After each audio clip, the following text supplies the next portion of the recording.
Nosso assunto hoje é esse dia seguinte da aprovação do projeto de remuneração dos professores. A oposição tentou por quase 13 horas impedir que a matéria fosse aprovada.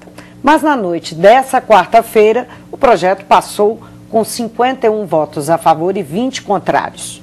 Conversa conosco pela oposição o deputado Pompílio Canavês, líder da minoria. Bem-vindo, deputado. Obrigado, eu fico feliz. Deputado, ficou um clima tenso na casa com esse embate que ocorreu? Sim, sem dúvida. Ficou aí e eu quero até dizer que não foram apenas quase 13 horas, não. Isso de plenário, porque foram muitas horas. A minha referência era a obstrução, dias, na verdade. Mesmo antes do início da sessão do plenário, no dia anterior, nós tentamos o tempo todo sensibilizar o governo que a proposta não podia ter sido enviada daquela maneira como foi. Tentamos sensibilizar também a mesa diretora, os partidos de apoio ao governo, que daquela forma como estava sendo feita não seria bom, que, claro, o governo tem número para poder aprovar qualquer coisa que queira aqui, como aconteceu na noite da quarta-feira, mas que não é bom. Por isso o clima tenso, por isso essa ressaca, né? Uma grande ressaca. Os deputados aprovaram um projeto que eles não tiveram sequer oportunidade, a chance de folhear, de ler. Não passou pela Comissão de Educação. Não teve... Os deputados foram chamados eu sei que os deputados da base participaram de um encontro com o governador, mas os deputados da oposição não participaram desse encontro antes do projeto ser enviado. Olha, eu participei da comissão tripartite que procurou negociar, que deu fim à greve. Quando a greve chegou no seu final, nós procuramos o governador e propusemos a estratégia para poder pôr fim à greve. Todos se lembram que a casa estava ocupada, o plenário tinha lá grevistas que inclusive estavam acorrentados, havia uma greve de fome no saguão da Assembleia, havia uma radicalização do movimento e nós então conseguimos um acordo assinado pelo secretário Danilo de Castro e por diversos parlamentares da casa, um pré-acordo para pôr fim à greve, para negociar a aplicação do piso, escalonada de 2012 a 2015. 40 dias de Eu participei reuniões. de todas as reuniões e, no final, nós fomos surpreendidos com a retirada do sindicato da negociação e também que o governador anunciaria na segunda-feira... Como retirado? O sindicato se retirou? Não, o governo passou a não chamar mais o sindicato para a mesa de negociações. Esse foi o primeiro erro. Por falta absoluta de capacidade de negociar. O governo precisa aprender a negociar. Afinal de contas, o Sindiúti representa 400 mil trabalhadores. Há uma dificuldade. Eu fui sindicalista, fui presidente do Sindicato dos Bancários e realmente tem conflito, mas é preciso negociar. E claro que na mesa de negociações os conflitos aparecem. É preciso ter habilidade negocial e faltou isso. Os 8 parlamentares que compuseram a comissão eram a garantia de que poderia haver um clima de negociação melhor. No entanto, o desgaste foi acumulando e, por final, o governo passou a conversar apenas com a comissão e não chamando o sindicato. O governo acusa o Sindiúti, por outro lado, de radicalizar de estar, inclusive, fazendo a motivação ser política. Como uma coisa estranha, porque... O que não é político, né? Não vou entrar nisso, mas um sindicato, claro que tem motivação. Política eleitoral. Mas não tem isso. De atingir o governo... Não tem isso. Olha, eu participei... A médio e longo prazo eleitoralmente. Deixa eu te dizer, eu participei da negociação o tempo todo. Todos os números que o governo alegou durante todo o processo, nós cobrávamos, então demonstre os números, deixe-nos acompanhar. Nós queremos ir à Secretaria de Planejamento, da Educação, queremos ver os números que vocês estão alegando. Jamais esses números que eles alegam foram apresentados.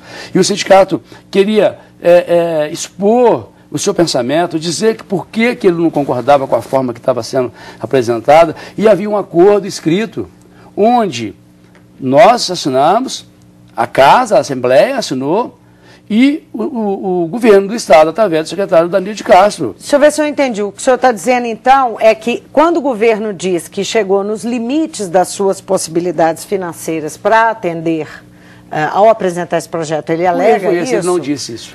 Ele não disse? Não. Ele podia ter chamado a comissão que negociou, aí que foi o erro. O procedimento, a forma foi equivocada. Mas quando apresentou o projeto, ele fez essa alegação. Quando apresentou o projeto, o governador anunciou, ele não apresentou? O governador anunciou na segunda-feira, junto com a secretária de Educação, junto com a secretária de Planejamento, anunciou simplesmente, não foi apresentado para ninguém. No outro dia, chamou os líderes da base governista para poder pedir a eles empenho na aprovação, mas não foi apresentado. Horas depois, o projeto chegou aqui.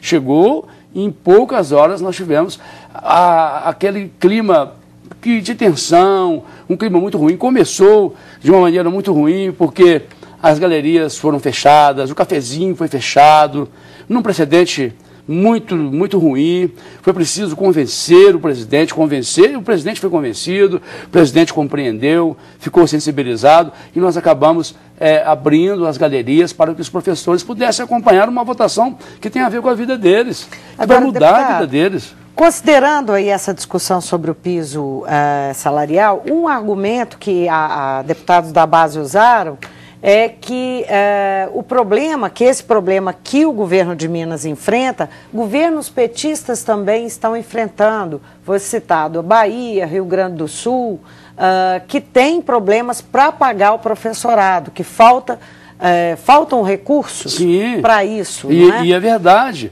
e faltam mesmo, mas aqui em Minas nós tivemos uma oportunidade, aí que eu acho que é o grande problema. O governo do estado perdeu uma excelente oportunidade para resgatar as carreiras da educação e a própria educação. O que nós propusemos durante o processo? Olha, se tem 2,1 bilhões, é isso que o governo disse que vai custar o subsídio, se tem isso, vamos então tentar colocar esse recurso nas carreiras, e o resto, o que não der para fazer agora, vamos negociar, mas vamos negociar a longo prazo, 1 ano sentado negociando. O governo não conseguiu negociar com o sindicato. Que a grande queixa é essa fórmula de subsídio. Sim, porque liquida com a carreira. Eu vou só exemplificar. O deputado recebe subsídio. O vereador recebe subsídio também. Se o deputado participar de 1, 2, 10 comissões, ele não ganhará mais por isso. Se ele fizer cursos, também não ganhará mais por isso. Uma professora ganhando subsídio é a mesma coisa. Se ela der aula numa sala especial ou numa sala regular, ela vai ganhar a mesma coisa. Se ela fizer um curso ou não, fazer um investimento pessoal, vai ganhar a mesma coisa. O que fez? Pegou todos os penduricados, mas assim chamados. Mas o que está previsto em progressão, seja vertical ou horizontal na carreira, nesse novo modelo, não compensaria essas perdas? Não compensaria porque a carreira fica estagnada.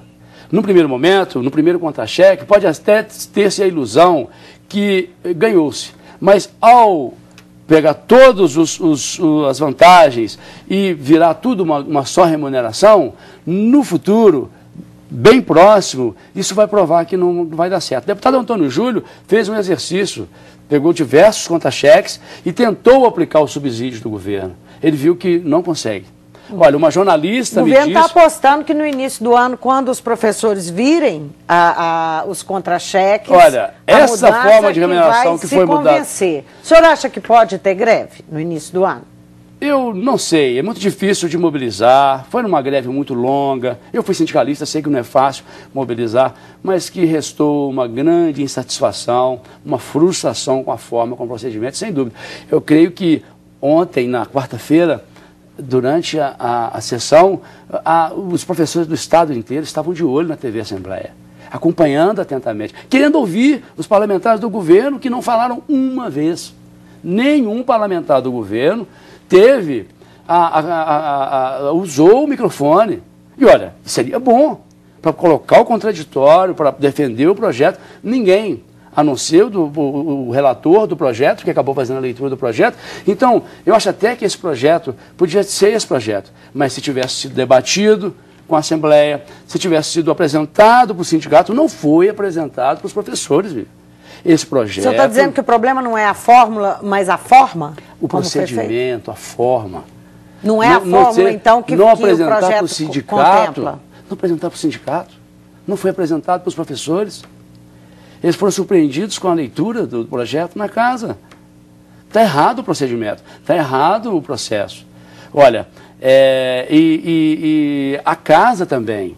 do jeito que aconteceu, por que o clima ficou ruim, tenso, como você disse aqui no início? Porque a casa também ficou numa situação muito complicada.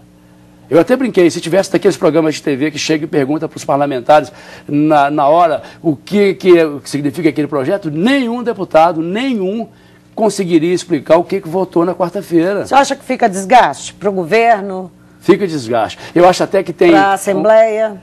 Para a Assembleia, para o governo. E revela também uma divisão no governo.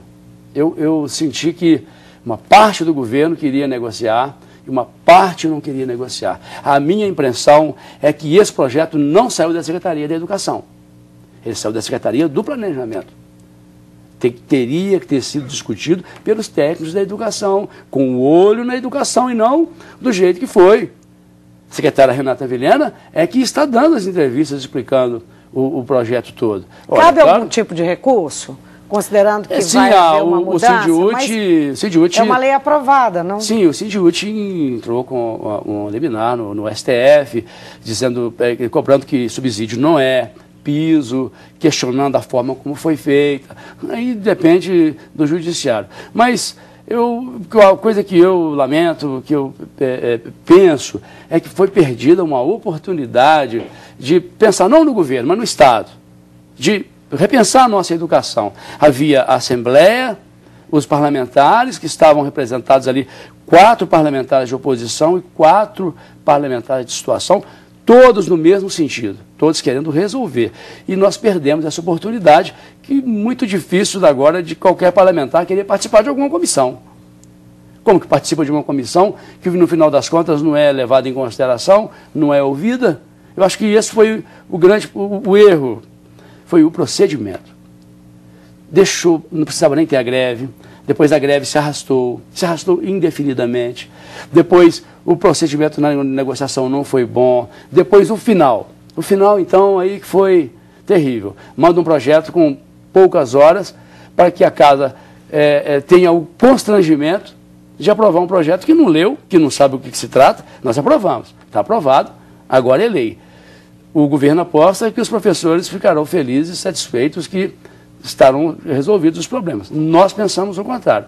Achamos que, não no início do ano, mas no ano que vem, sem dúvida, vai ter novamente mobilização dos professores e provavelmente nova greve. Com custo eleitoral? Eu acredito que com custo eleitoral.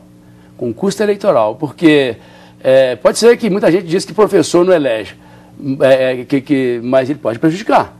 Claro que pode. Todos os 853 municípios têm professores que assistiram, vivenciaram, sofreram com esse processo e temos eleições logo no ano que vem. Vamos ver. Eu acho que vamos ter complicações e influência muito grande na eleição do ano que vem. E 2014 também. Bom, quem viver verá, né, deputado? Muitíssimo obrigado pela sua presença aqui. Eu que agradeço. Eu conversei com o deputado Pompílio Canavês, do PT, que é líder da minoria. O nosso assunto foi o projeto recém-aprovado de política remuneratória dos professores.